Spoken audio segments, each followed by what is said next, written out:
They offered me the job making a 6-figure salary, and I tried to say yes, and my throat closed. Literally, my vocal cords would not produce a sound, and I couldn't say yes, and I had to say no. Mind you, I'm making negative money, and I'm broke, and I'm going into debt. Who are you? The focus of my heart is the analysis of raw EEG data. You're a product of these ever-changing waveforms. The very first time I sat down in a room after I'd put electrodes on somebody's head, I had a flashback of being a child. What is neurostimulation? This is an unorthodox and unconventional, but very effective method of healing. It's like you pull the thread all the way through, just looking at the raw, but then you quantify what you think you're seeing. It's very intimate. And then from that, we move into stimulation. So then it's building a protocol that's going to alter you in the way that you desire. We're addressing the origin as opposed to the symptom. It's quantitatively proven. We have a hierarchy.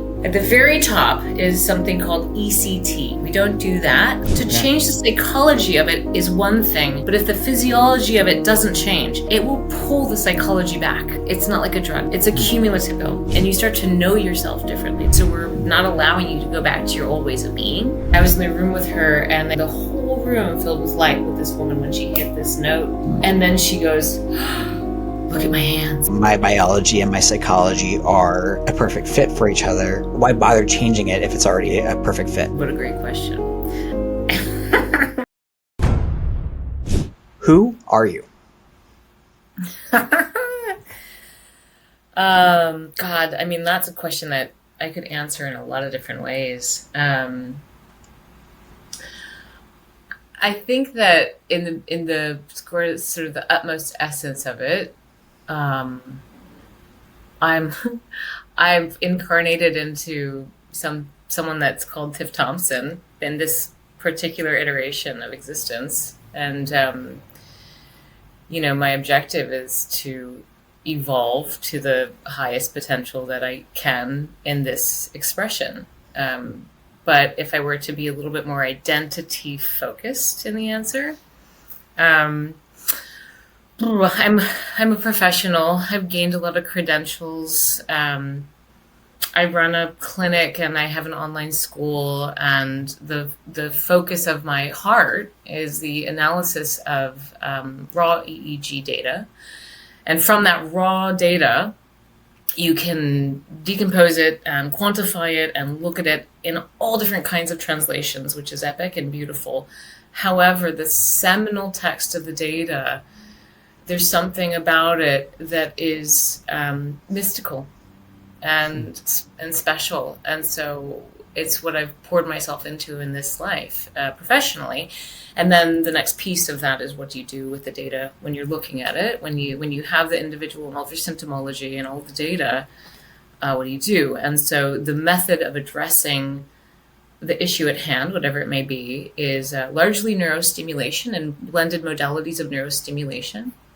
And so that's the nature of my work. And then beyond that, I'm a mom, which doesn't sound very exciting, but it's really a wizening, deepening, wild experience to be a mom of 2 young boys, 3 and 6. And that's kind of it in a nutshell. Yeah. Well, I mean, that's a lot of things. I mean, looking at your background, doing the little bit of research I did into you, I mean, you've been through a lot of iterations of that identity. You were even like a wind farm expert, or like you worked in wind farms for a period of time. Yeah. You got you have multiple different degrees and certifications, and you've been through a whole journey. And you talked about like this, deep, your heart is around the analysis of raw EEG. So for like the audience who maybe is not as familiar, what is like the raw EEG? What is that? And then where did you get started with this whole process? Yeah. So the raw data, it's an expression of something called volume conduction. But if you think about it this way, the way that you've come to be is a correlation of your nature and your nurture, right? Genetics and environment. And it's created you exactly how you are today. So you're a product, literally the connectome of your brain, which is a very unique blueprint, is an expression of you. It's you and your narrative, and it's always changing, based on something called nonlinear dynamics. You're a complex adaptive system, and that in and of itself is just phenomenal to conceptualize. Inside your head is the most complex noise in the known universe. But to kind of simplify it again, you're a product of these ever-changing waveforms and what's called noise, which isn't something that's audible. And so that is the seminal text of who you are. That's really what EEG is. And what we're looking at is actually really a very rudimentary understanding of all of the electrochemical firings of your brain, but it's what we have. We can't take people's skulls off and start to get into deep areas of the brain. We have to work with just this outer surface. So that's the answer to your first question of what's EEG. What's the second question? How did you get started in this field? Oh, well, that's a good story. So you asked about the wind energy thing. And so this is a longer story. I after I graduated with a master's degree in political rhetoric and ancient rhetoric, so I really poured myself into a very obscure field in my graduate studies. I emerged out of that, and I didn't know what to do with myself because I was in this lackluster job pushing paper as the coordinator for a business school in a cubicle to boot. So I was like, what did I do to my life? And so I pursued two avenues. I pursued more education in counseling, psychology, and then renewable energy. And so these two paths took off pretty simultaneously. And I developed professional cred as a renewable energy developer. So what I did was I built wind farms, in essence. And I also pursued this second master's, right? And at the end of my wind energy career, I didn't know it was the end, but I began to grow with bigger and bigger companies and really became a cog in a big machine at the end, a company of hundreds of thousands of employees. And I was like, what am I doing with my life? I was moving through a breakup and a depression. And so I went to Hawaii on a very auspicious day. I was told my whole life would change on May 17th, 2011 by a Vedic astrologer. And I thought, well, great. They said you're going to be moving out of a prolific period into an auspicious period, into a really great time of life. And so I took the opportunity, and we went to Hawaii, me and my good friend, and I said, let's write out our respective life missions. And we did. And I planned for my whole life to change on May 17th. And of the things I did, I bought a Groupon for something called Brain Fitness Hawaii. And I went into this woman's clinic, and this little Asian woman approached me with the menu, and the menu said, what would you like to have in life? And I got to choose 5 things. And whatever they were, I don't remember much, but I remember probably spiritual, awakening or something. She decided where to put electrodes on my head, and she sat me in front of a screen that had a big mandala that grew and shrunk. And she said, you have to keep this mandala big and bright using your brain. And then the next was a red bar and a green bar, and the red bar said, what isn't? And the green bar said, what is? And I had to make the green bar big. And super simple neurofeedback stuff. I didn't know it at the time, but it was such a game changer for me. And at that point, I had actually told my graduating class for this counseling degree that I wasn't going to be a therapist. I had no intention of being a therapist because I just didn't think it had any teeth. I was like, well, I just don't know that this is the it. And so then I had this experience, and I left Hawaii. That was May 17th. It was a day my life changed. I completely did a 90-degree pivot into a completely different career. And mind you, I was a wind energy professional making a healthy 6-figure a year salary. I had a business credit card. I was used to giving very big presentations to town hall meetings, blah, blah, blah. So I had an egoic investment in this renewable energy career. Yeah. And I came back to Santa Barbara, found everybody who did this neurofeedback stuff, and within a matter of months, I ended up quitting my wind energy job, and I had to hand in my laptop, my credit card, everything. And I was just, pretty devastated at the fact that I was losing this huge component of my egoic existence, my profession. And so the story didn't start out beautifully. It started out in a really challenging sense where I was like, I guess I am going to need this therapist degree. I guess I am going to need to get clinical hours and work with patients, which was fine, but slow. And so here I was in a tiny little, office, working for a guy, a psychologist, as his intern, seeing patients, doing some neurofeedback.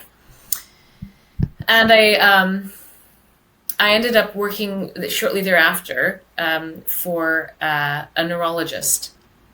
And that was where I started to get into EEG, actually. It wasn't in neurofeedback. It was when I started to work for actually 3 different neurologists. And the very first time I sat down in a room after I'd put electrodes on somebody's head, 19, close the door, darken the room, and watch this screen with EEG passing by, I had a flashback of being a child.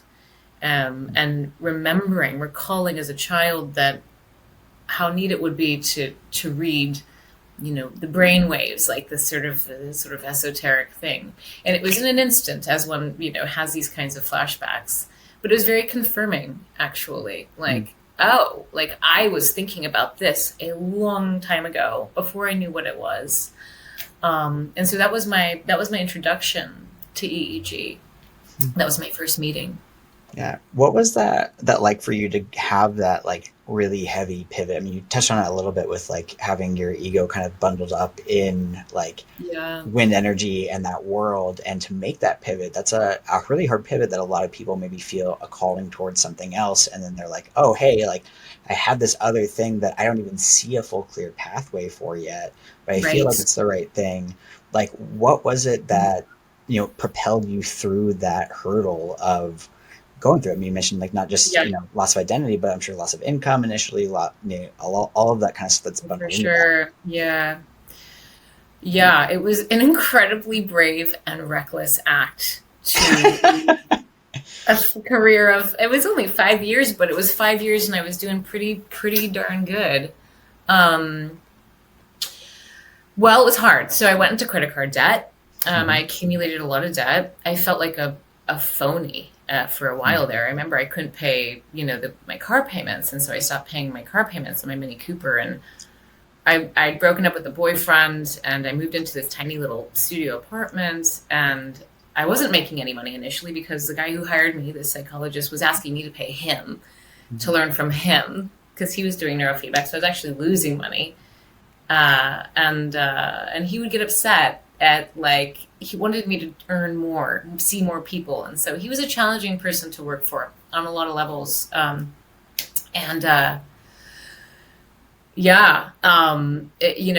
results initially weren't even that good in neurofeedback. My clients weren't really doing that much better. I remember I had a woman, I did 40 sessions of something called hemoencephalography on her. And she said, well, my depression is still really terrible, but my headaches are gone, which was kind of a nice thing. So I told my mentor, I was like, I don't actually think that this stuff works. And I think I might just bail. And he was like, no, you can't bail. You can't do that. So while I was doing this, I got a PhD. I happened to, I shouldn't say so haphazardly. It took, however, my 4 or 5 more years, but I started a PhD program. And as I was leaving the wind energy career, I kept getting job offers. I kept getting recruiters that were coming to me and asking me to apply. And I did. I said, oh, sure, look at the resume, tell me what you think, because I'm into casting a wide net. And I remember getting offered a job, avoiding the calls from the company, because I knew they were going to offer me the job. They offered me the job, making, again, a nice, healthy 6-figure salary, going to a glossy skyrise and whatever big city. And I tried to say yes, and my throat closed. I actually literally, my vocal cords would not produce a sound, and I couldn't say yes, and I had to say no. Mind you, I'm making negative money, and I'm broke, and I'm going into debt. And this was right after I left the wind energy, maybe a month or 2 after. Left the biz. And so I remember at that moment after this happened, and I'm thinking, oh my God, I am nuts. Like, what am I doing to my life? Why have I chosen this? I had this old Dell laptop and I cracked it open and the scrolling marquee flashed on. I hadn't seen this for 6 years. This is from graduate school, the first round. And it said, there's nothing you cannot do, be, or have. There's a huge metaphysical staff here to assist you. And I don't know about you, but I'm the kind of person where a sign, even if it's something that I had written that 6 years prior that I totally forgotten, it was enough. It was like received, message received. Okay, moving forward. So with the getting my feet under me in the neurotherapy biz, neurotherapy is a circular firing squad, the industry of individuals. And that's well known, actually. In fact, I just gave a lecture at a conference called ISNR on the circular firing squad of neurotherapy. Yeah. And so I interviewed all these individuals. Anyway, point being, I worked for one man, the psychologist, who I asked him for some skin in the game. And then he thought I was trying to steal his company, and it was bad. And I said, you know what, I'm going to go. It's okay. I'm going to move on to the next person, this new shiny guy in town who's doing this. And so I joined his company and became 1/3 owner. And the initial guy then decided to kind of like attack me and attack my credibility and attack my reputation. And it was the first time I was, maybe 30. It was the first time that had ever happened to me.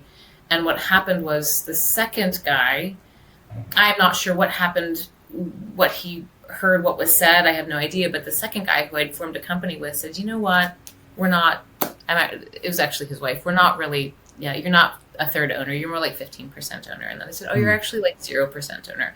So I had these two really challenging situations with the two other providers in town, both of whom said, we are not going to work with you. I think essentially because they recognized that I was going to be an equal.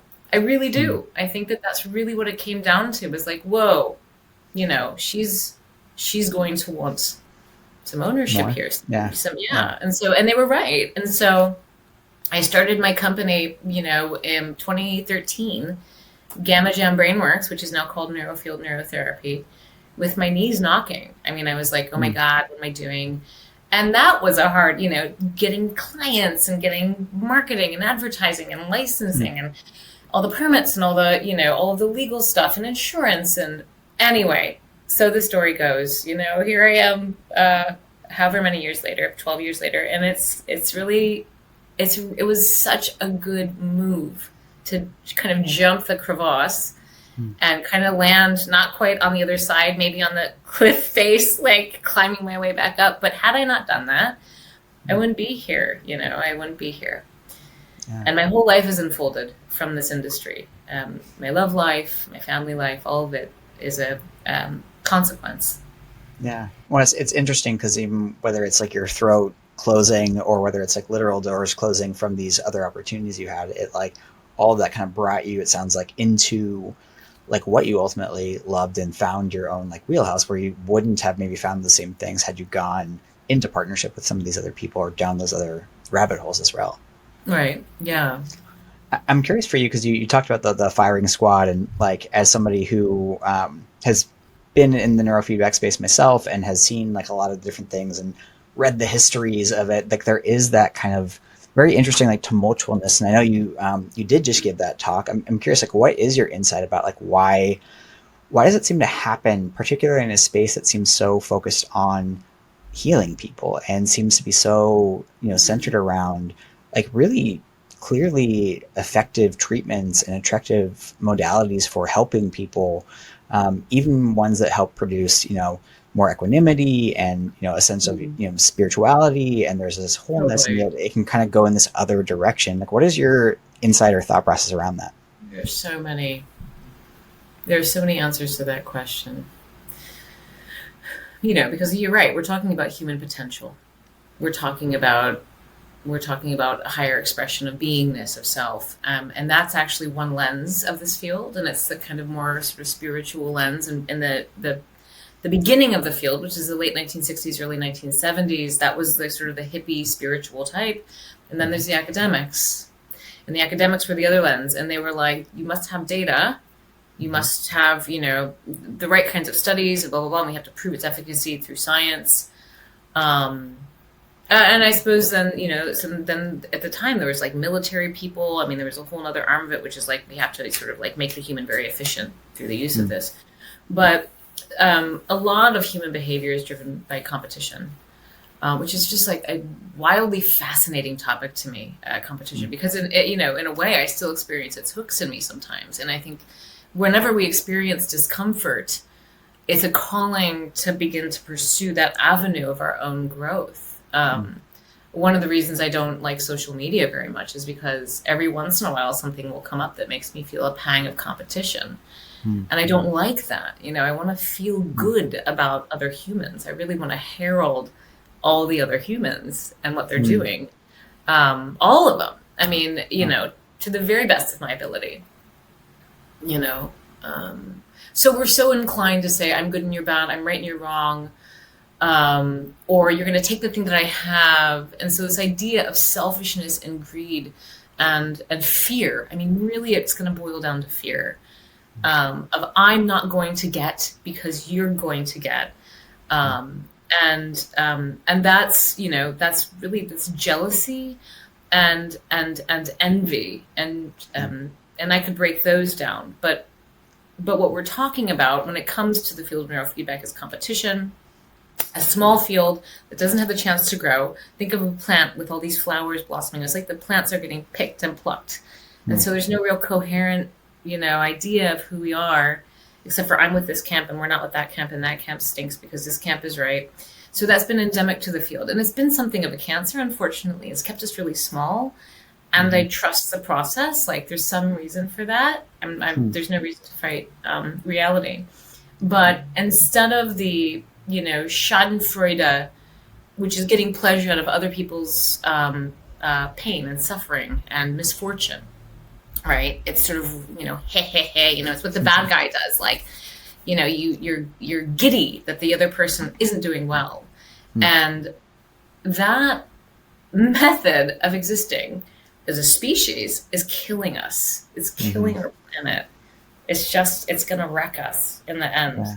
And everybody has ideas of how to save the planet. But if we can actually shift to like a Freudenfreude within my industry, but really in a more general sense, then we can shift into getting stoked when other people have good things happen. What is a Freudenfreude? Freudenfreude, Freuden, Freude.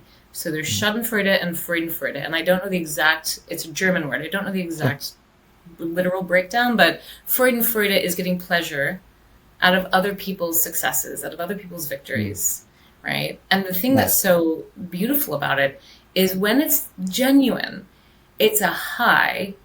And then that means that you get to like experience amazing emotions when other people are having good things happen.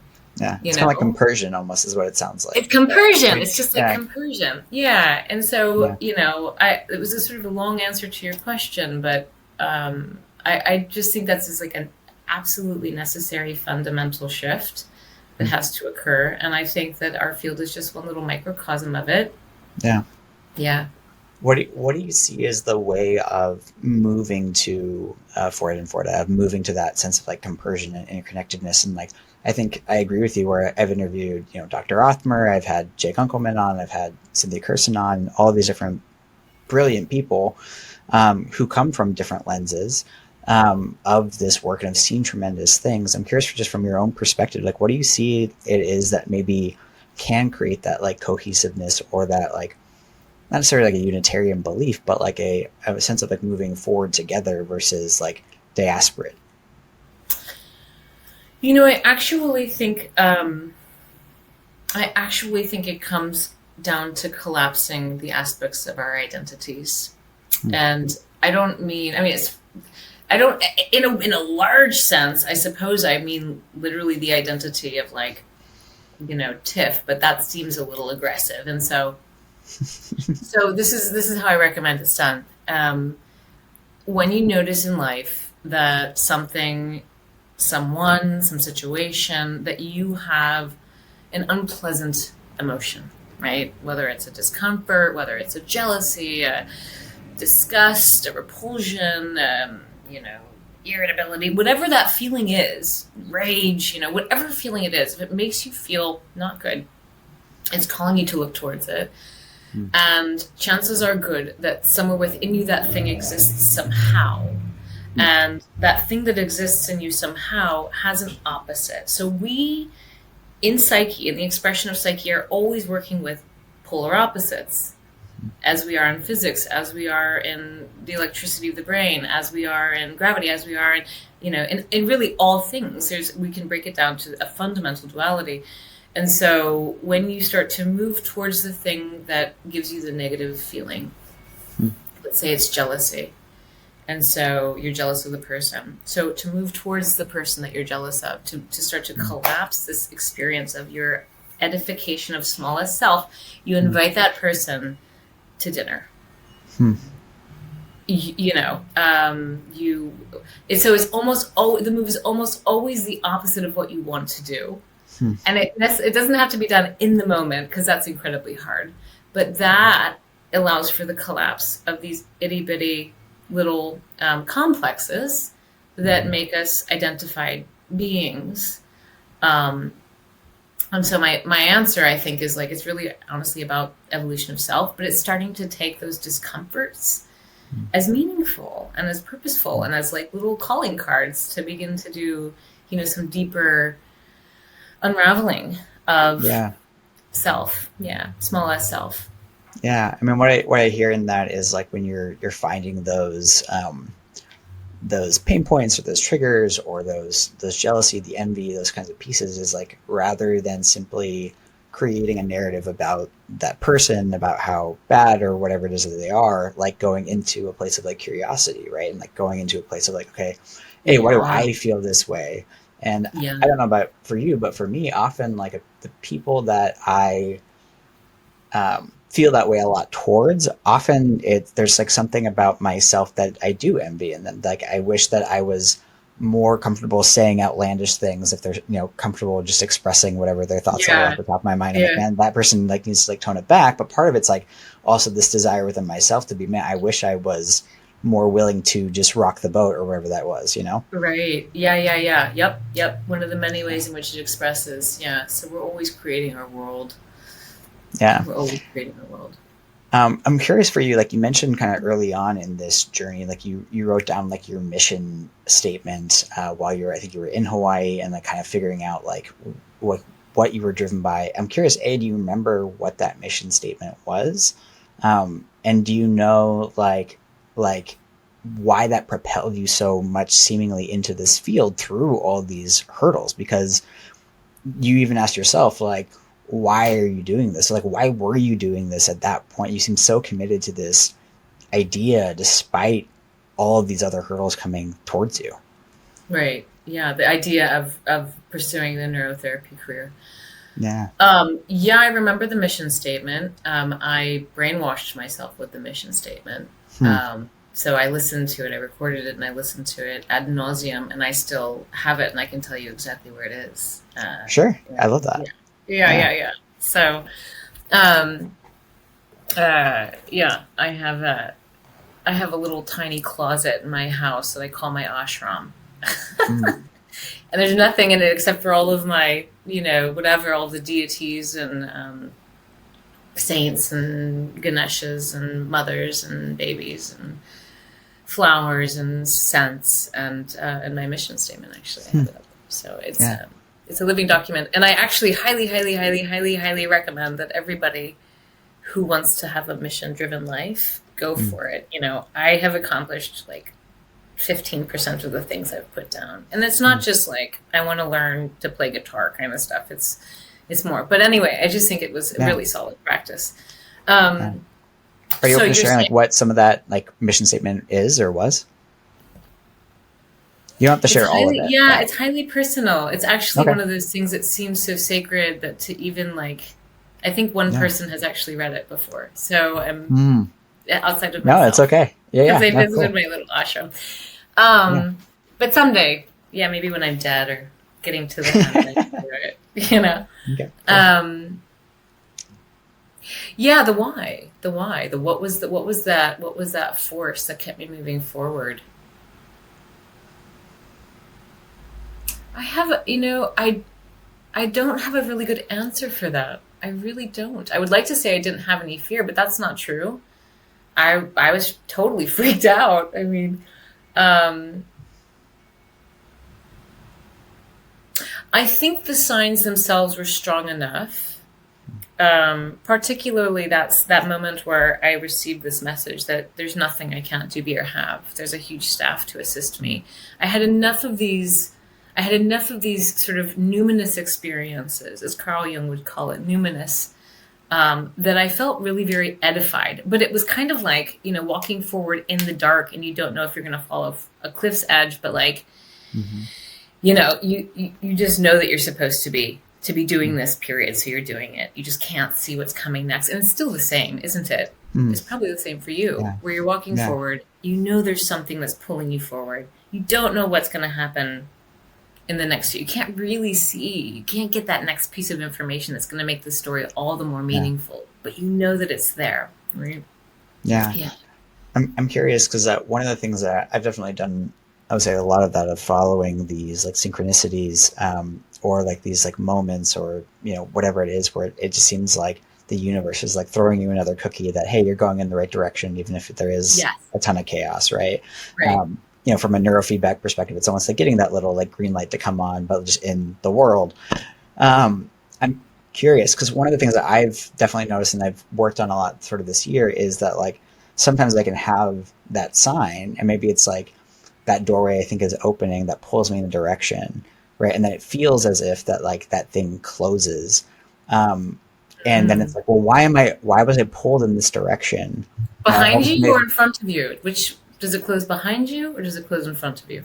I would say it feels like it closes in front of me. So for example, like, I'll just give like a rough general idea, but like maybe I meet somebody for my podcast, for example. It's like I'm out of it and whatever, and I meet someone who I'm like, oh my gosh, I would love to have them on my podcast, and it's like a yes, and then all of a sudden it feels as if like that goes like away, right? Or like a door closes in a different direction, or like I'm getting positive signs, but it's like not the thing. And I think, I'm just gonna strap like my own idea here, but I think like for me, a lot of times it's like I think I believe that like the intuition is always true.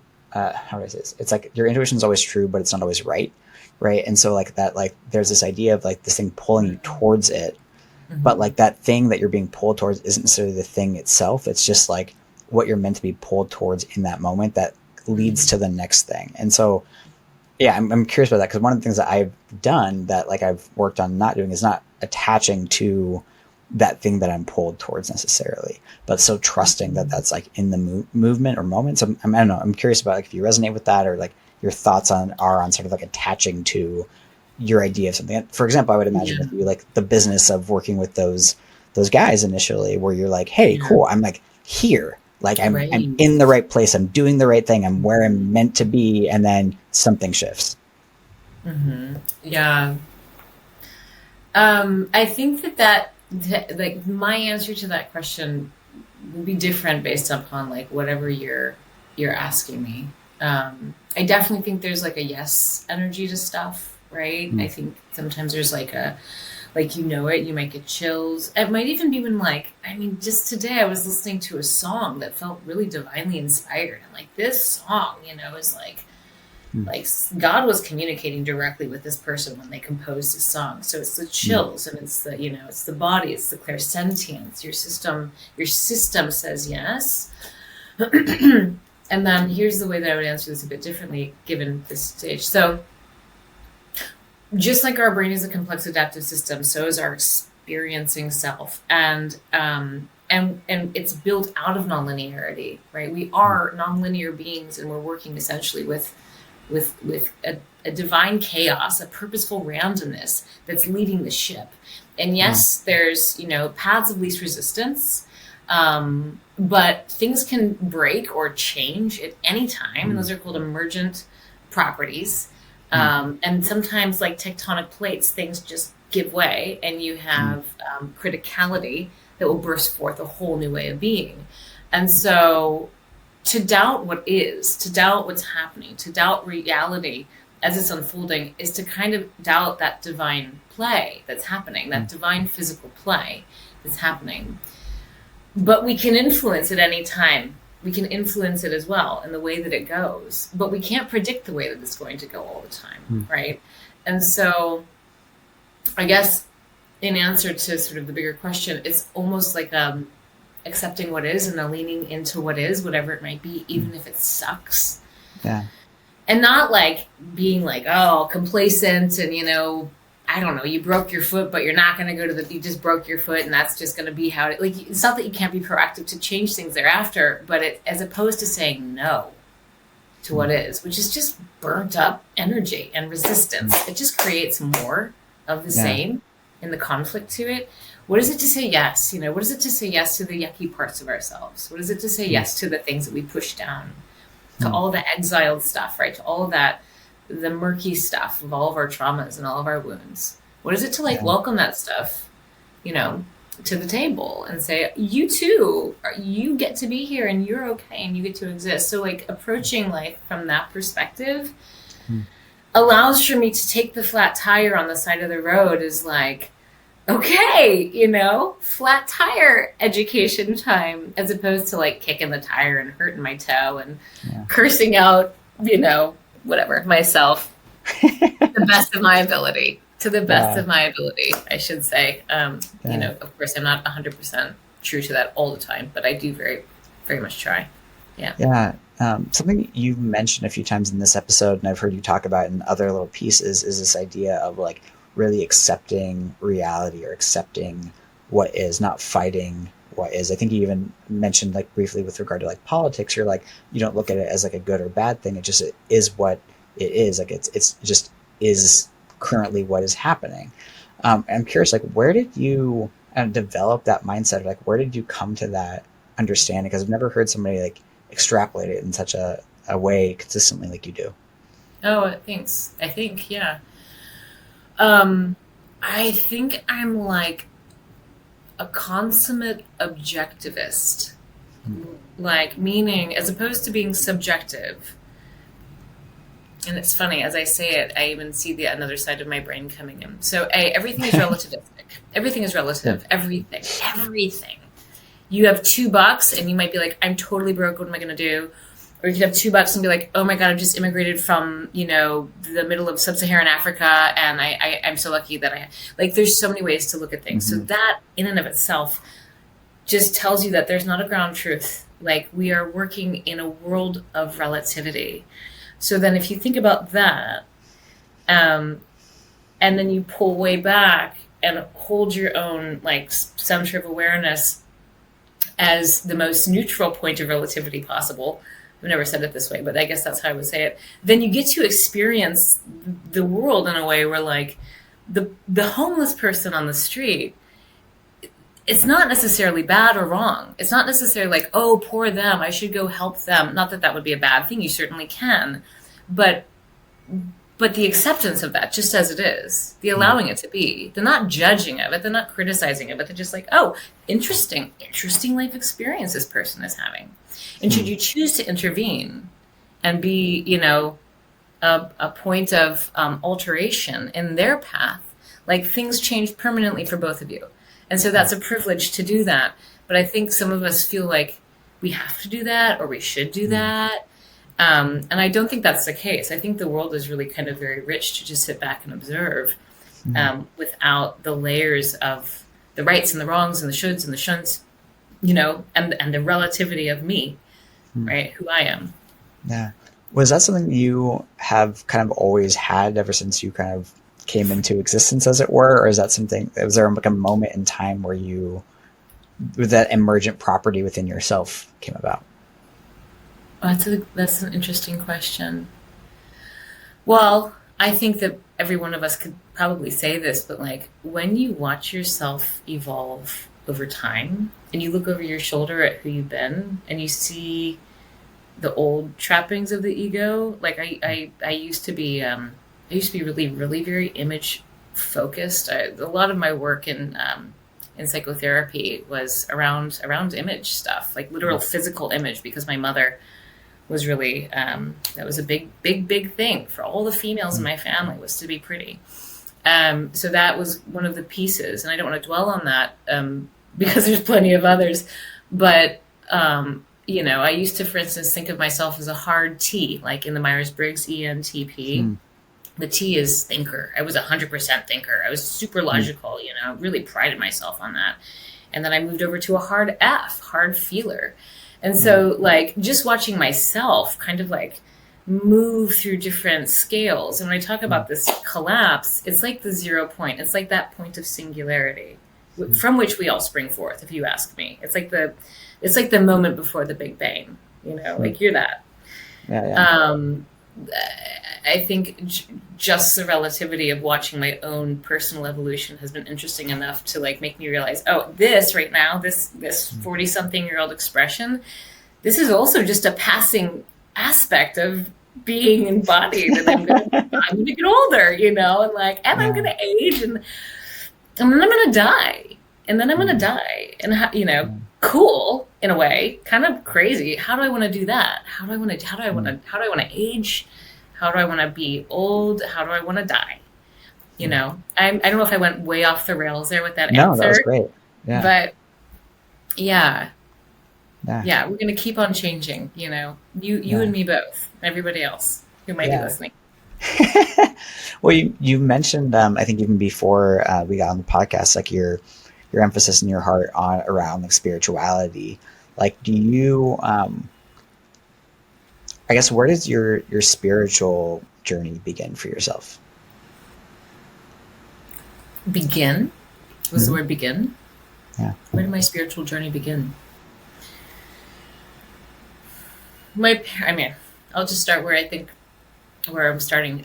So my parents met following a guru, and the guru is named Guru Maharaji. And Guru Maharaji was Prem Singh Rawat, and he was the child guru. So that was how my parents got together. And then my first church that I went to was a Quaker church, which, we didn't wear funny hats. In fact, we just went in the back and played with sticks and stuff as kids. But I had my first satsang experience when I was 12, when my mother What is and this satsang? man named Frank. Satsang is, I think it's a moment of sort of awareness of all that you truly are, like a kind of an awakening. And we could go back and probably look up the real definition, but that's the, paraphrase definition. I had this moment of full awareness of who I was. I was being told that every atom and molecule and subatomic particle of your being is God in essence, and it's God in the sense that it's a perfect cosmos of balance. Within it is everything that's needed. It's complete. And you are that, right? And so that kind of woke me up around 12 years old. And then a lot of my teenage years, I studied metaphysical philosophy.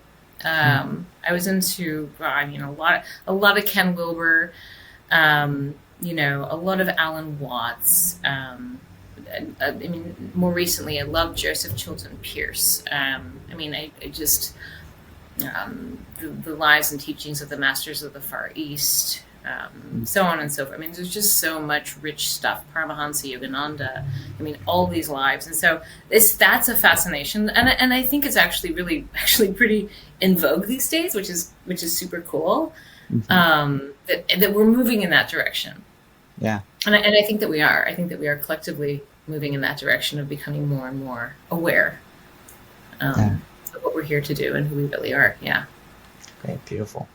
Yeah, I want to kind of pivot into the work that you do with Neurofield and all of that. Can you just give us a little primer on like what is Neurofield, what is neurotherapy, and like what is your wheelhouse within that world? Sure. So Neurofield is it's a system, and it's really a modality, and there's the analysis portion of it, and then there's the treatment portion of it, and this is what I do. And so the analysis portion of it is obviously getting the raw data, i.e. the seminal text, the narrative, and then taking that and breaking it down to the nth degree, as well as the ERP, event-related potentials data, to understand why you, Cameron, are expressing the way you're expressing, right? You're coming with these 18 symptoms or 10 or whatever, because we're comorbid, most of us, right? Most of us are coming in with different expressions, not just one pure. And you say, okay, good to know. And then we move into the analysis portion, which is the coolest part of what we do. just from Is an that looking at analytical. raw EEG, or like what is the analysis portion of it?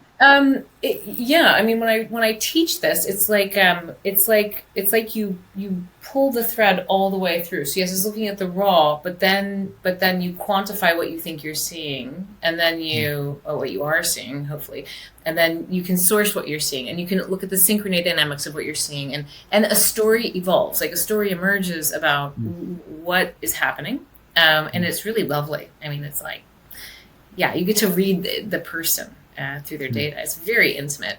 And then from that, we move into stimulation, and we also have neurofeedback now, which is really brand new and totally rad. And I should talk a little bit about that. But neurostimulation has been my wheelhouse for like a decade, and it's blending alternating current, so think frequency, direct current, and then hues of noise, pink noise, brown noise, something called biphasic vagus nerve stimulation. And so we look at the person and we say, oh, Cameron, you're, QZPR in all these different areas. And so we want to make sure we target it. And then this is going to want that, and that's going to want this, and this is going to want that. And this is going to be a double whammy. And so then it's building a protocol that's going to alter you in the way that you desire. Right. And so that stimulation, it's a cumulative build. It will take, on average, anywhere from 20 to 30 sessions. Some people it's 10, and some people it's more. Head injury, autism, those can take longer, for instance. So that's the nature of the work. So this is an unorthodox and unconventional, but very effective method of healing that we're doing. Can you talk a little bit more about like what is it that like makes it unorthodox, and then also part of that, I guess, is like what makes it really effective? I mean, it's unorthodox because it's not mainstream medicine, right? It's unorthodox because it's not in hospital. It's unorthodox because it's not pharmaceutical, right? It's unorthodox in the sense that we are treating the origin of the mental illness, usually mental, very often psychopathology. We're addressing the origin as opposed to the symptom, right? And that shouldn't be unorthodox, but it is in terms of what we are doing right now with mental health, which is medicating it, right? Yeah. However, if I have my way in this life, I will live to see what we do become a standard of medical care, right? Yeah. And I think it's going to happen, and that's something that I have to put my heart and energy towards. It's effective because it's quantitatively proven. So if you came in with all of your symptoms, we did our work, and you were like, yeah, I don't feel any different, your data didn't look any different, I wouldn't hang around. I wouldn't be doing what I'm doing. The symptom reduction alone is cool, but the pairing it with the quantification that evidences the symptom reduction that sticks is what makes it very effective, right? So it's not just like a placebo. It's something that can actually be quantified, objectified. When you mentioned like part of it is that you're treating sort of the root of this place. Can you, like, is there an example that comes to mind with a client that you worked with, or with yourself, or something that you want to give, where like you can kind of show what that story looks like as you maybe see a symptomology and connect that to what that looks like maybe in the brain, and then how you go about changing that and what that change ends up looking like afterwards? Yeah. I mean, I'm going to give the one that came to mind, which is recent, and not too complicated, but it's a woman who was in her 70s who was reporting memory issues and word finding issues and this kind of thing. And looking at her data, she had what I would call just natural wear and tear. And you can start to see that through alpha will slow and express in regions where we start to see little subtle ischemic changes. So if you're an older person and, you go to the doctor and you have an MRI and they say, oh, you're fine, just some subtle white matter ischemic change in the periventricular regions, and, little teeny weeny pockets of dead tissue is actually like a natural part of the aging process, but not a very fun one. And so it's something that we can address, right? We can address slowing. We can address focal slowing. So this woman had, I believe, a bilateral expression of focal slowing posterior temporally, potentially anterior. I can't remember the exact profile. And so we did, I think we did 30 sessions total. So at 10, she was doing much better. I mean, so we track symptomology and we get new maps every 10 sessions. At 20, even better. She said there's a little more to go. And by 30 sessions, she was done. And she had beautiful things to say about, how different she felt and how she had her brain back and how she was so grateful.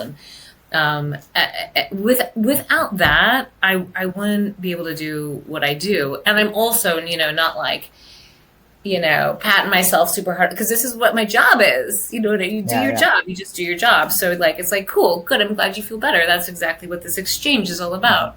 But it should be, dare I say, expected by the clinician to some extent. I mean, maybe cautiously expectant, but it should be something that you plan to have happen, right? That would evidence that it's likely. Yeah. I know one of the fields that you specifically emphasize or work in is within neurostimulation. Can you give us a little primer on what is neurostimulation and why has that been your particular emphasis or niche, as it were? Well, the story that I often tell when we lead trainings is, and I said this before, but my original results with neurofeedback were pretty lackluster. And this is my own personal story. By no means do I mean to knock any neurofeedback, but I tried a lot of systems. And my results were pretty mediocre. And so I moved into neurostimulation. And the analogy that I give to kind of quantify or classify neurostimulation is we have a hierarchy. At the very top is something called ECT. We don't do that, electroconvulsive therapy. It's somewhat barbaric. It's pretty old school. And it's a forced seizure, right? You've seen this on movies and things like that, Sure. right? And so that's good for, I shouldn't say good for, but it's used for treatment-resistant depression, really bad depressive bouts. You go down a level and you're at TMS. And TMS, transcranial magnetic stimulation, I should say, asterisk, I was a VP of a TMS company, so I have some years doing TMS. And that's a forced depolarization of the neurons underneath a magnet. So it's like a sledgehammer, right? Yeah. So you're using magnets on the side of the brain, or what is that? It's usually one magnet. They might switch the pulse of the stim or the location of the magnet. When I was doing it, which was 2016, there was really just one site that was favored, which was the left dorsolateral prefrontal cortex, because they thought that was the expression of alpha. A lateralized, expression of depression was a lateralized alpha, which is nuts. It is one of many, many, many, many, many different expressions, but they built a whole practice around it.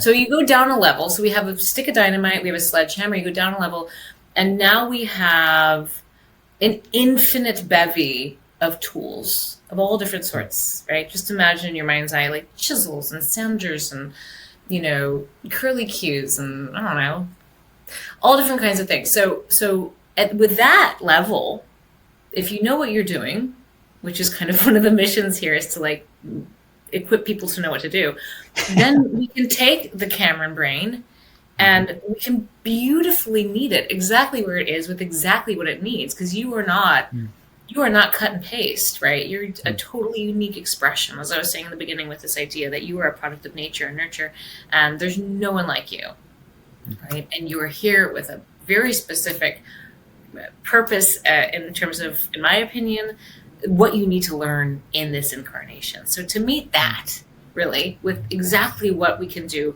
to help take care of the things, the physiological expression of those discomforts, because, trying to tie this all together, the physiological expression, the neurological, electrochemical expression of those discomforts, that's a hard thing to change, right? To change the psychology of it is one thing, but if the physiology of it doesn't change, it will pull the psychology back. It will pull the psychology back. Sometimes the psychological change is so profound that you can alter your expression. You can alter your physiological expression. I 100% think that we are fully capable of doing that as humans. I don't think we all really know how yet with our own tools. I don't think that we would be invented without that. But that's sort of the long and short of it, is what we're doing is we're we're addressing exactly the way that you arrive with this really interesting set of tools. You go down another level, and we have EMF, which is a bit of a soak, like an energy soak. Think about like a bath. What is EMF? And then there's light. What's that? What is EMF? Electromagnetic field. EMF. Yeah, EMF's kind of got a bad rap. There's PEMF, and then there's like stay away from EMFs. I have a thing on my phone. So it's like utilizing like the actual electric field around you to help stimulate some sort of a change, I'm guessing? Utilizing different frequencies. And so then that's where we get into frequency medicine. However woo it might sound, a lot of this is frequency medicine. And so when you say frequency medicine, that's like the actual like electrical frequency. Like what I think frequency is a term that's often used a lot, where it's like, oh yeah, it's like I vibrate at this particular thing, or I heard somebody talk about like an apple creates a frequency, or all these things. When we're talking about like a frequency, like what do we actually mean when we're saying a frequency? Is it like hertz? Is it like what is it? Yeah, no, it's hertz. Yeah, it's hertz. And frequencies like to work in harmony. And some profiles, I guess I should say all profiles, are going to respond to different frequencies differently, right? So you will have a natural proclivity given your profile. And that's what I'm really good at. That's what, we're really good at when we work with Neurofield. We know what those profiles are. Pretty soon, everybody's going to know. And so... Yeah. So with that, I mean, kind of what I heard in all that is essentially like, I come in, I've maybe had some psychological changes in one way or shape or form, and a lot of what the neurostimulation, whatever collective forms of it that you might be using, is helping like give the biology of it, if you will, like the nudge that it needs to like match the psychology of the person in a sense, or like the kind of that desired outcome. You naturally are a match. Your psychology and your biology, your physiology and your mind, your brain and your mind, they're already a match, right? Of course. One is creating the other, and the other is creating the other. Does that make sense? Yeah. So you come to me and you say, hey, uncomfortable thing I'm dealing with neurologically, right? It's in my brain.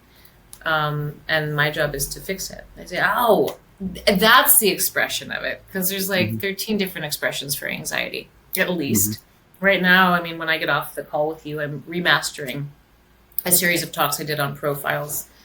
And so I'm remastering an ADHD profile. And these things are comorbid, again, meaning like, let's say you have ADHD, but you probably have maybe tics as well. And you can't sleep. And you have irritable bowel syndrome, like that's the kind of person that'll walk in the door, is like with all these different things. And so the art of analysis is to be able to read the data and really, in reading the raw, see all of the pieces of what's being expressed, if they're all there. Sometimes you can't see them all, Yeah.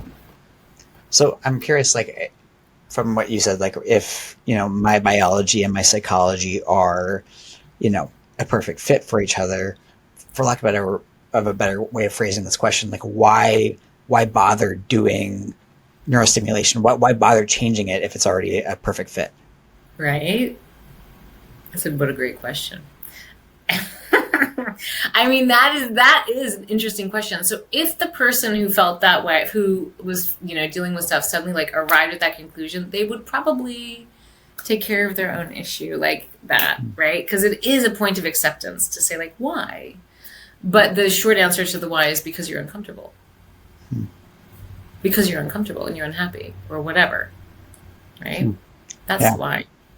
So I guess from your standpoint, does working with this help somebody move from that, I guess, that uncomfortability to acceptance? Or like what's happening then when you're working with this to like move somebody to I guess, as you said, to fix somebody or to move them into something if they're already in that really? They'll experience themselves differently in the world. Now, I don't get to say how that's going to look, again, because we're working with the most complex noise in the universe. Let's say it's anxiety. And it's like incessant ruminative, perseverative hamster wheel kind of thinking, around whatever it might be. Oh my God, I should have ironed this shirt. I can't believe it's wrinkled. Oh my God, they're going to think blah, blah, blah, whatever it is, right? You will notice the difference in that. But it's like, I don't even know if this is true as I'm about to say it, but this is what I've experienced with STEM. It's like a pulling away. It's almost like you get to watch it. You get to observe it or something. You know what I mean? So it's not you anymore. And for some people, whatever the problem is, whatever the discomfort is, it might be like they move through an event and then it's like 10 minutes later that they're like, oh my God, like I completely just made it through that incredibly stressful meeting and it didn't even faze me. Like normally I'd have a panic attack and like I just got criticism from my boss and I'm like whistling Dixie as I'm leaving his office. I don't know, so it's going to be individual of how it lands and how it's felt. But it's not like a drug. It's not like a drug. It's a cumulative build. It's a slow build, right? And you start to know yourself differently then after that, Are there any like dangers or risks to any of this stuff? No, in short, if someone didn't know what they were doing, let's say that you had somebody come in with an epilepsy or a seizure disorder, you could certainly trigger that with the wrong frequency, right? And everybody who uses this equipment knows how to not do that. If you're meeting that frequency of that discharge, whatever it looks like, you could kick off a seizure. Though I've never seen it happen. It's never happened in my practice. The most common side effects are fatigue and headache. And headache is a far second to fatigue. So usually in the first handful of sessions, people will feel, just kind of like tired. And a lot of people will sleep longer in the beginning. And we're pushing your system. We're consuming more glucose, more glutamate. We're putting your brain on a treadmill. And your brain is already an energy hog, right? But we're making it work. And so, you might be beat, at the end of the day and need to go to bed at 9 or something. Go to bed a little bit earlier. I heard you say in like a different podcast that like after you do neurostimulation, like there's like this 90-minute window where your brain is like hyperplastic essentially and allowing for a lot of brain changes. Is it really important in that next 90 minutes to sort of be, I would say, like almost intentionally repatterning with the things that you want in your life after you've like had that 90-minute while you're in that 90-minute window? Or like, how do you think about that piece at all? Yeah, it's optimal. I think is it necessary? Let's just say there's a spectrum of possibility. And so you're post-stim and, all the positive things would be like soothing rhythmic music, nature walk, hanging out with people who support you, listening to a podcast that uplifts you, meditating, blah, blah, blah.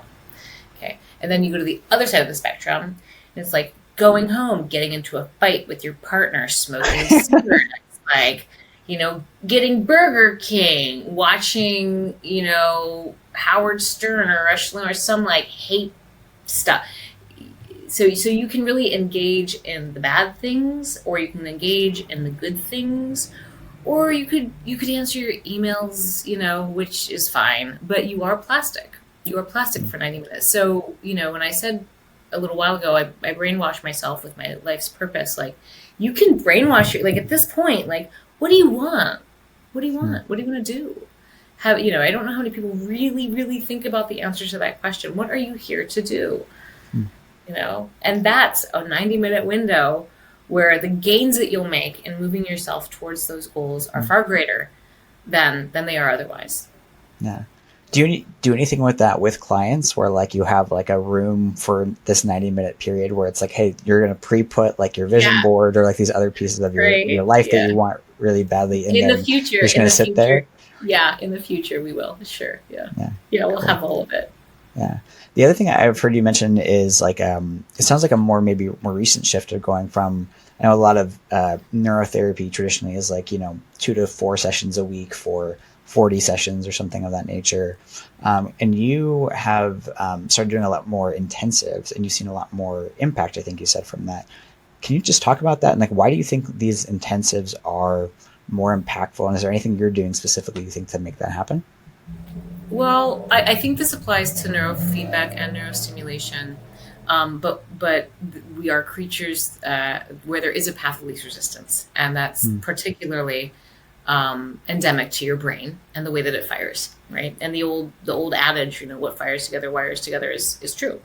And so you come in with your anxiety, ADHD brain, it makes this pattern. We do some stimulation, you enter your window of plasticity, you go home, blah, blah, blah. A day passes. If you come back within 24 to 48 hours, we'll catch the tail Hmm. of the disrupted path of least resistance. Hmm. And ideally 24 hours, but my bare minimum is 3 times a week in the beginning, right? So we catch the tail and we prevent that path of least resistance from taking root, right? So we're not allowing you to go back to your old ways of being. And so if we do that, in a cumulative build, so let's say it's Monday, Tuesday, Wednesday, Thursday, Friday, Monday, Tuesday, Wednesday, Thursday, Friday, by the end of that first 10 sessions, that path of least resistance is not nearly as strong as it was before. It's like a snowball rolling down a hill. Now we have momentum. Now we take a map. Now we can see changes have been made. Now we can say, okay, cool. Like we can chill out. You don't have to come here every day. It's fine. Like 3 days a week moving forward is going to be fine. And we at that stage, chances are excellent that things aren't going to backslide unless at 10 sessions you pull the plug. This is not for everybody, but for some. And you're like, cool, I'm done, bye-bye. And then it's like, we haven't really fully instantiated that new way of being yet. And so your mind and your brain, your mind could take your brain back. Because remember, your brain is going to change your mind. And your mind is going to change your brain, right? So there's both things. And so a lot of this pairs beautifully with psychotherapy, obviously, this work. It's not mandatory, but for a lot of folks, it's a super good complement. Yeah. Yeah. Is that something you provide in-house, or do you just have people work with their own therapist kind of like during the Yeah, session? I do. I'm doing less of it these days. But I do psychotherapy. I love psychotherapy. I look forward to doing it, and my time is becoming more precious. Yeah. Yeah. Yeah. It's No, I get that. I'm having to really sort of be choosy with my time. But yeah, psychotherapy pairs beautifully, and there's so many good psychotherapists out there. So many. Yeah. And it's one of the reasons why this is a great tool for psychotherapists. Yeah. You can do it in psychotherapy, during psychotherapy. Yeah. Yeah. Do you find with because you mentioned like people come in with like anxiety or depression or ADHD or like these things that they're maybe almost like classical things that people want to kind of treat in one way, shape, or form. When you have people come in, do you find that through this work that you end up working really more on that symptomology kind of stuff, or is it more like deeper in that transpersonal kind of realm of things that of the like you kind of talked about Jungian stuff before, like where you're kind of diving into that transpersonal component? It depends on the audience, Okay. right? Yeah, it Yeah. depends on the audience. Yeah. I mean, you have to meet the person where they are. So sometimes, could I always interpret it through a transpersonal lens? Maybe not always, but often. Yeah, I mean, that's an exciting lens to see things through, but not everybody gets down with it. And that's cool, nor should they, Yeah. Do Yeah. people ever come in to your clinic looking for that spiritual growth or high performance or these other kinds of components? Yeah. Yeah, that's actually an exciting one to work with. So in my database, so in Neurofield, there's a database called Tiff's database. So there's a lot of spiritual protocols. There's a lot of protocols for meditation enhancement, different types of meditation, Nirvikalpa Samadhi. I have that sort of a Tibetan Buddhist, which is using the Davidson and Lutz work around just persistent, high amplitude, coherent gamma. It's nothing wild. I have a protocol called Clodney plates. So Clodney plates are those plates that will make fractals. You put the sand on them and you put the tone through them, and you can and you'll see the different fractal shapes. So I have all the Clodney frequencies. So you can give your brain fractals. So yeah, there's a lot of spiritual protocols. Yeah. what is something like, inducing those fractals like doing in somebody's brain? Like, is there some sort of like benefit from that? Like, what I guess happens with that? I would love to have an answer to that question. It would be purely conjecture, you know. Yeah, But yeah, like, what if it was making those fractals within the field of your brain? Like that mm, seems to be the most logical answer, but I can't say for a fact, but I think so. And yeah. it's making me want to do it actually as we're talking about something. Yeah, I should do that. I really like that protocol. So, yeah, I mean, well, I'm curious, like for you, like why do it? Like, what is it that draws to you a protocol like that? I mean, again, I think that we're here to evolve. Period. Mm, That guides so much of what I do, of what we do in this clinic, but like of what I personally adhere to is like we're all here to evolve. And so to accelerate that mm, in a non-invasive way, in a non-pharmacological way, and honestly, I don't think that pharmacy will ever help you evolve. Um, yeah, that's the objective. That's the mm, mission. That's the mission on planet Earth, right? For our mm. species right now, especially more than any other time, you Yeah. know. Yeah. When you say evolve, for me at least, it begs the question, like evolve into what? Or is it just evolve for the sake of evolution? Right. Yeah. Well, it depends on, I mean, it depends on so many things, right? So, okay, it depends on your perspective, but Mm, if you look at some of these, awakened beings, enlightened masters, mm, I mean, Jesus Christ was one of them, right? mm, Um, maybe one of the best, maybe the best, in terms of what he achieved. Not that hierarchy applies when you're at that level, because it doesn't exist.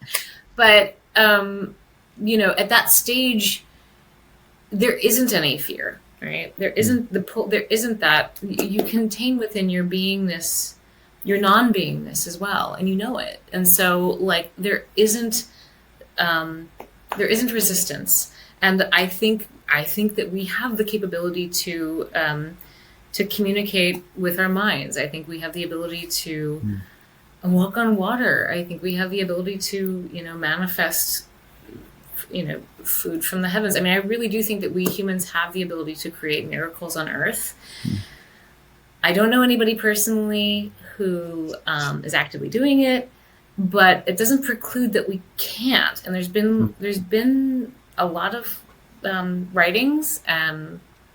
I shouldn't say studies, though there have been some studies on people who have pulled this kind of stuff off, right? And so, mm, what's the highest expression of self that can be held within the flesh form? mm. That's what I'm talking about. Whatever that looks like, whatever that allows us to do, you know. Yeah. Have you ever seen like evidence of any of these sort of like spiritual awakenings or like spiritual, I don't know, things I guess going on within somebody's brain or EEG? Yeah, Yeah. yeah. I've had the fortune to look at a lot of neat data. Mm, Two that come to mind. One was three. One was a VP in a big company, LinkedIn, and he would have these bursts of gamma wavelets in his meditative state, and he talked about how he recognized that his being was light. Was light. Uh, Another woman showed a perfect scalloping of harmonized frequencies. It's something that is unheard of. Like, it's not something you would normally see in the EEG, mm, not artifact, and not sustained for more than a moment. And I was in the room with her, and it was, I mean, the whole room filled with light with this woman when she hit this note. mm. And then she goes, look at my hands. I mean, or touch my hands. Like, and I have that recorded. Actually, it's one of my presentations. Wow. I've recorded the data of psychics and of channels, and I've watched them. I've Mm, watched them channel. We traveled with Joe Dispenza for his circuit for a mm, while. And we gathered his data and we analyzed that data and talked about that. So there's all different ways to do it, right? There's all different ways mm. to experience spiritual, I don't know, attunement, awakening, whatever language you want Yeah. to use for it. Is there anything like consistent that you're seeing across the board with the EEG that like is there? Like, are there a certain cluster of waves or a certain any sort of signal or anything of that nature that comes through?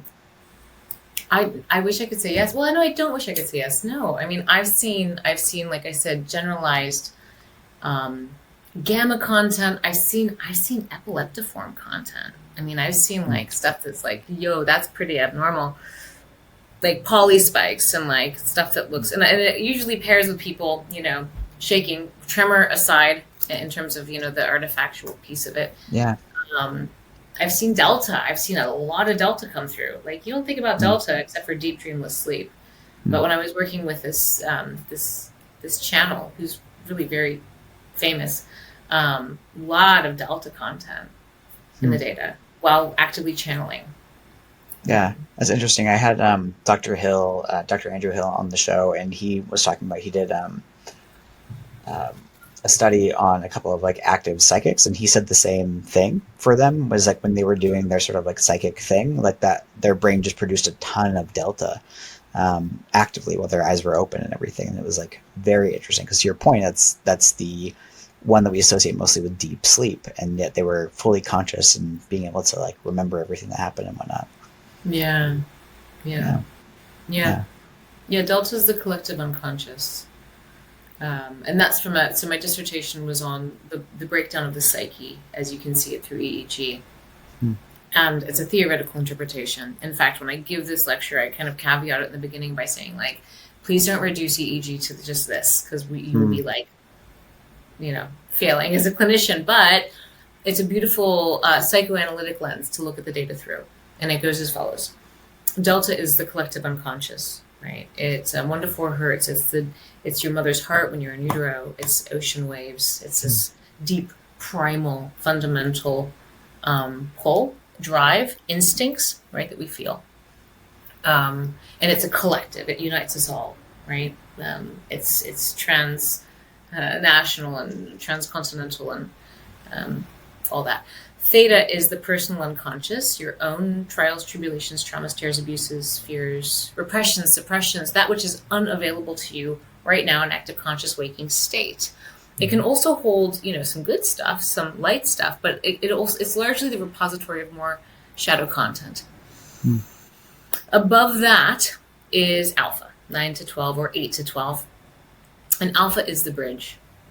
Alpha is the bridge. Alpha is also a trickster.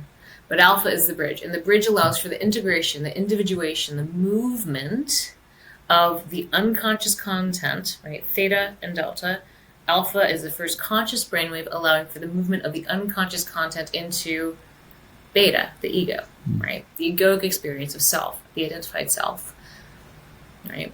And so beta is, as we know, active conscious cognitive processing. You and I are both largely probably in, a beta state right now as we're having this dialogue.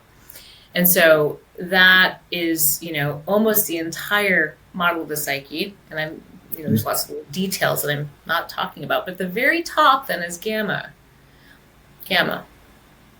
And what is gamma but an emergent property? So unlike any of the other frequencies, gamma doesn't have a generator.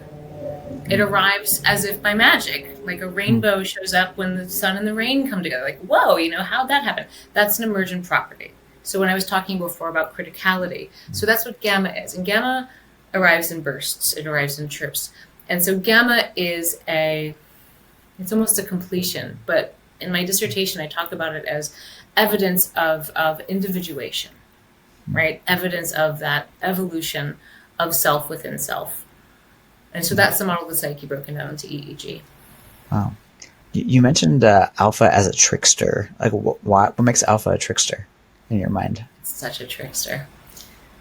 Alpha is such a trickster. So unlike any other frequency, alpha, because like 8 to 12 is alpha, right? Okay. Mm-hmm. But it can shift. Alpha can go Mm-hmm. 7. Alpha can go 6. Alpha can go 13. Alpha can go 15. Alpha can blend with theta, and then we have a thalpha, right? Alpha, you only really know it by its morphology. It's a sinusoidal morphology and it's rhythmic.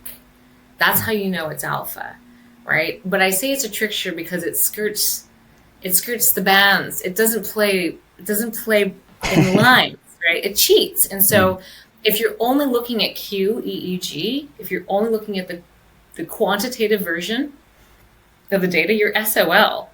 You're going to get bad EEG and you're going to say, oh my God, you have so much theta. It's so, you're going to say, look at all this beta 1, and you might be working with alpha. You don't know, right? Yeah, alpha. I mean, I have a whole lecture on alpha. It's just an interesting platform. Definitely. What are your thoughts on the use of psychedelics for similar kinds of work, of people wanting to use psychedelics for healing, whether that's psychological, interpersonal, or high performance, or to treat things that haven't been able to been successfully treated in other formats? Yeah. It's interesting. I was wondering if you're going to ask about psychedelics. I'll say, okay, so I'm in favor of them, to a point.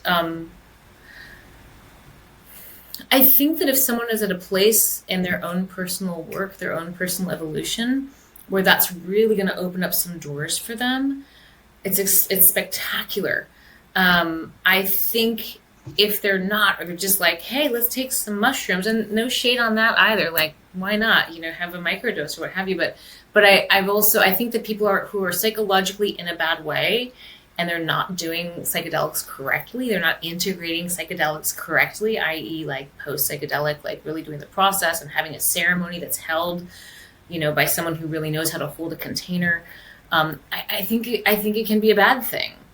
I think it can be a bad thing. But I do think we're actually opening up portals, really, and we're allowing for a lot of rapid work to happen, but it can absolutely be mishandled.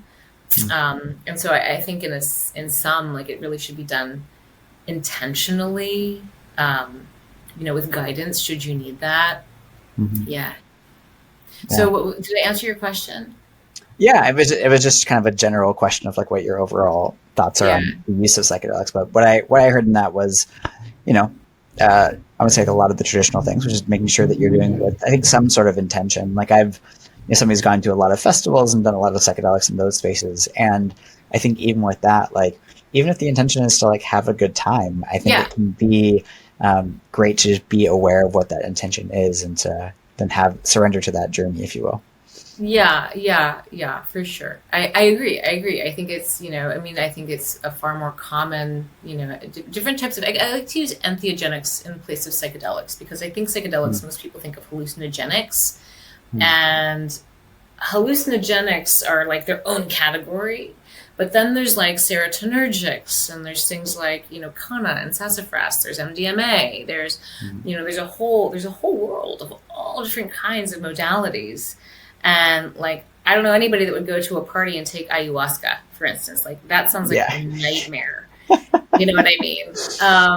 But somebody could go to a party and take, some MDMA, and that might be like really fun. And so at the end of the day, when it becomes gratuitous, should it become gratuitous, is when it's time to stop. That's when it's time to say, wow, I'm not actually getting anything out of this. And it can actually work against you as well, right? Like, too much of a good thing, could turn into an addiction, blah, blah, blah, blah. So. Yeah, absolutely. Well, Tiff, this has been an amazing conversation. One question I always ask my guests at the end of the episode is just like, what's a question that you would have for the audience that might shift their perspective or have them think about something in a different way? Yeah. What I would ask is, what are you here to do? Or let me rephrase that. I would say,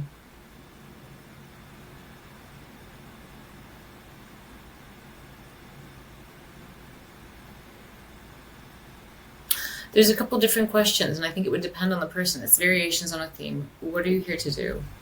What is your life's mission? What is your purpose? Yeah, beautiful.